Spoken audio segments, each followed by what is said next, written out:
Hi friends! Thanks for tuning in. If you like this video, please give it a like, comment below, and take a moment to subscribe to our channel. Charlo is a charming community on the south shore of Chaleur Bay, in New Brunswick. It is beautifully situated along Chaleur Bay, offering stunning water views and natural beauty.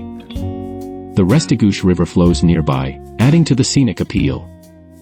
The majestic Appalachian Mountains provide a breathtaking backdrop. Charlo's story began in 1799 with Acadian settlers.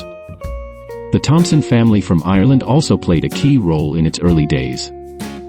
Charlo became an official village in 1966, serving as a hub for local farmers. It was renamed Charlo in 1969 to honor Charles Doucet, an early resident. The opening of the Belledune smelter in 1966 helped the village grow. On January 1, 2023, Charlo merged with Dalhousie to form the town of Chaleur Bay, but Charlo's name is still officially used. Thank you for joining us in discovering the beauty and history of Charlo, New Brunswick.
Thank you.